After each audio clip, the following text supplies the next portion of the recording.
को आग में झुलसते हुए। उन्होंने देखा है कि कैसे जिन हाथों पर वो राखी बांधा करती थी, उन्हीं हाथों ने उनके पूरे परिवार का कत्लेआम कर दिया।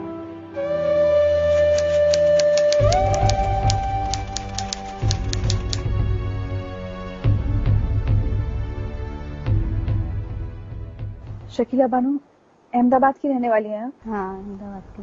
28 फरवरी 2002 को आप कहाँ थी? ये अहमदाबाद में थी। क्या हुआ था उस दिन आपके सामने? 2002 में बहुत बड़ा दंगा हो गया था। सुबह जो 9 बजे से लेके चालू हुआ था।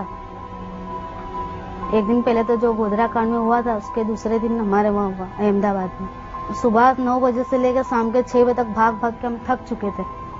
एकदम कोई ढाबे पे छुप गया था, कोई कहीं छुप गया था। हमारे बच्चे सुबह से भूखे प्यासे थे। हमारा पूरा परिवार था। हमारे परिवार में पूरा 8 इंसान थे। भागम भागे में मेरी मम्मी और हम लोग सब बिछड़ गए। हम लोग इस साइड रह गए और मेरी मम्मी, मेरे भाभी, मेरे भाई, जो बच्चे 4 बच्चे थे, सब मेरी मम्मी उन लोग को उधर लेके चली गई। बहुत भीड़ थी उस टाइम, तो हम बिछड़ गए वहाँ पे। मेरा परिवार अलग हो गया, मेरी बहन का अलग हो गया और मेरी मम्मी लोग हमसे वहाँ बिछड़ गए। तो जैसे मेरी मम्मी लोग आगे बढ़े ना, ऐसे उसने टोले को इशारा करा कि बोले इन लोग आ रहे इधर। तो जैसे ना जिंदा पेट्रोल डाल के आग लगा दी उन लोगों को। मेरा भतीजा 3 महीने का था, उसको जिंदा आग में हमारे आंखों के सामने फेंका गया। और मेरा भाई था, तलवार से उसकी गर्दन हमारी नजरों के सामने काट दी गई। हम बहुत रोए, चिल्लाए, बहुत हमने तो करे कि हमारे परिवार को जाने दो, हमको माफ कर दो, हमने गुनाह कोई नहीं किया, जिसने गुनाह किया उसको तुम मारो।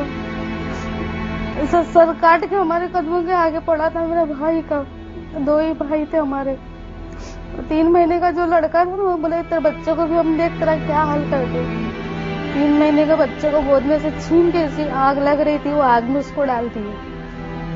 तो हमारा पूरा परिवार, एक भाई बच गया था, उसको लग गई तलवार, मारे उसको सर में, पूरा जल गया हुआ था। फिर उसको वाड़ी वाली VS में उसको दाखिल करे, उसका इलाज करा। फिर उसको 3 दिन जी के बड़ा वाला भाई भी मेरा मर गया। फिर मेरा भतीजा बच गया, यानी 2 बच्चे बच गए अक्खे परिवार में। जिसका माँ चला गया, जिसका बाप चला गया, आज मेरे भाई के बच्चे 2 यतीम हो गए। ना माँ है ना बाप है। दुनिया में सब कुछ मिलेगा लेकिन माँ बाप कभी नहीं मिलेंगे। आज हमको कुछ त्योहार होता है, कुछ अच्छा मौका आता तो हमको परिवार की याद आती है। आज हम पे, हमारे सर पे कोई हाथ रखने वाला नहीं है, ना भाई है, ना माँ है, ना बाप है, कोई नहीं है।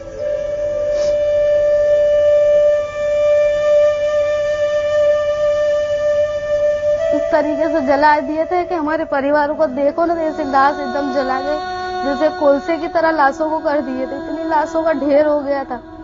और उधर से कुआं है हमारी तरफ, वो कुएं से लाश भरा गई थी। काटते गए ना वो कुओं में डालते गए।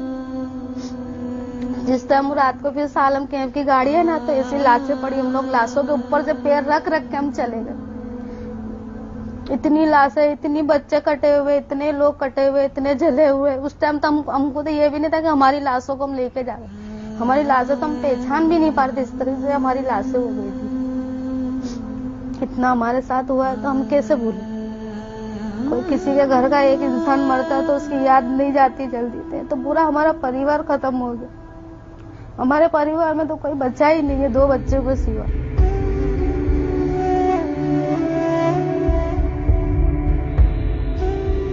तो हम तो ये कहना चाहते हैं कि नरोड़ा पार्टी वाले तो गोधरा में गए नहीं थे। जिसने भी गुनाह किया उसको सजा दो ना, हमको क्यों सजा मिली। वो तो बेचारा नरोड़ा पार्टी में ऐसे थे, रोज लाके रोज खाने वाले इंसान भी, और कभी जिंदगी में ऐसी धमाल उन लोगों ने देखी नहीं थी। आज भी डर लगता है? डर तो लगता ना, ऐसा कुछ हो जाता है। अभी हम जो आरोपी का हम लोगों ने नाम लिखाए हैं, वहाँ दिन भर हमारा उनका सामना होता है।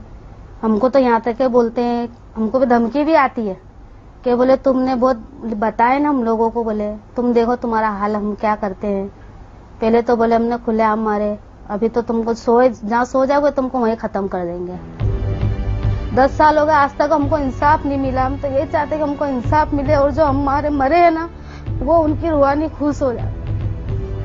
कैसे पानी पानी करके दम तोड़, जो 12 साल की जो भतीजी थी मेरे भाई की लड़की, जल गई थी, उसके बाद पानी पानी मांग रही थी, उसके मुंह में पेट्रोल डाल के डालते थे। इस तरीके से हमारे नजरों के सामने उन लोगों को मारा, काटा, जलाया।